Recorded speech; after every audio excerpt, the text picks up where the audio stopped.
Hey there, good morning. Today's March 14th, and for us out in the Northeast, it is a snowy day. It may not look like it, but I just returned a short while ago from the outside where I was shoveling and working hard, getting rid of some of that snow. We've had some significant accumulation so far, and there's more to come. But I wanted to share with you this morning, while I was thinking about it, working outside and sort of taking in the weather of the day, taking in the moment, I wanted to share with you some thoughts that I had about snow, how it relates to leadership, how it relates to some of the challenges in our life, and some lessons that might be valuable for all of us to consider. The first thing I think about is the idea of preparation. With snow, it is critical to be prepared. So yesterday I went out to the shed, got my snow blower, took in some extra shovels, made sure we had our salt, made sure that everything that needed to be out of the snow was in its right place. All that preparation made a difference, and it made it so much easier this morning for me to go outside and take care of the snow, at least for round one. And I think about preparation really in every aspect of our lives. When we're prepared, when we walk through scenarios, when we know situations that could confront us and we deal with them appropriately, it makes a big difference. And we know that we're more ready, more prepared, more mentally agile in the moment in order to take whatever challenges life or nature has to offer.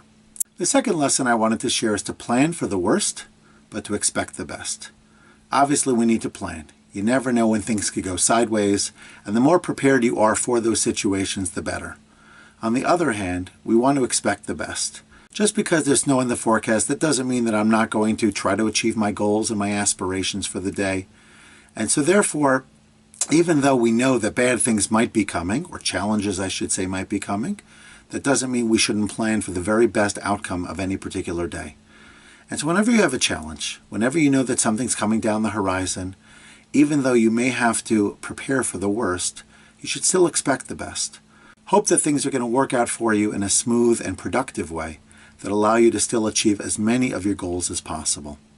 Another point to consider is to do it in stages. When it comes to snow, especially if you have a smaller snowblower, you can't do 12 inches at once. You have to be able to go out a few times, take 3, 4, 5 inches at a time, blow it away, and then start again. And if you take it slow and steady and methodically, time and again, you'll be out there for a little bit each time, but the snow will never accumulate too high, and you'll be able to accomplish your goal of clearing your walk and allowing yourself and people through. And I think that's true for life as well. If you try to take everything all at once, it can become overwhelming. But if you plan it in stages, you do a little bit now, a little bit later, a little bit after that.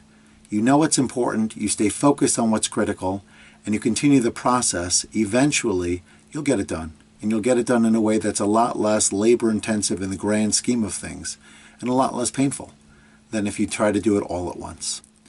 You know, as you're walking in the street at this time, it's not always so easy to make your way through. But you realize that you just need a small path. You don't have to have the entire street plowed out for you, even though it's nice to have all that space, but it's not critical. What's critical is that you have a path that you can work your way through. And so as you're working through whatever challenges, whatever opportunities you have, try to create a small path. If communication is difficult, offer a way forward. Create some type of pathway forward, even if it's not optimal, at least for now. But that small pathway, that small amount of communication, that openness to dialogue will become wider and wider over time. And you'll see you'll break through. It really won't be an issue. So take it one step at a time and be able to make sure that you have the room that you need at the beginning to make progress. And then from there you can continue. One thing I noticed this morning is that the shortest way is not always the fastest way. I needed to take a few steps out in the wrong direction in order to get into the street, which had already been plowed.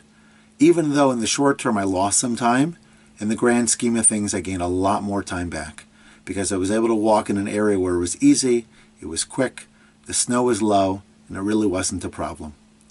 When we think about challenges in life, sometimes we just want to plow ahead using the easiest or most direct way forward.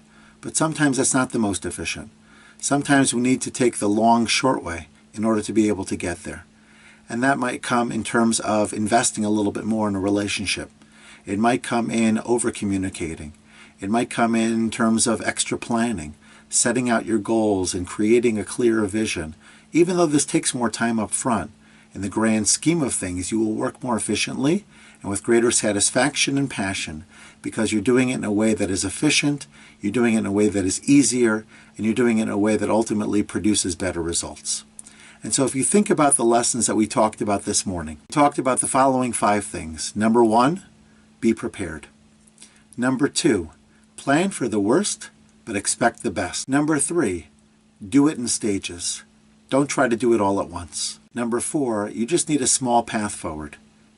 And finally, number 5, take the long, short way. It may look long at the beginning, but at the end it's going to be the short way.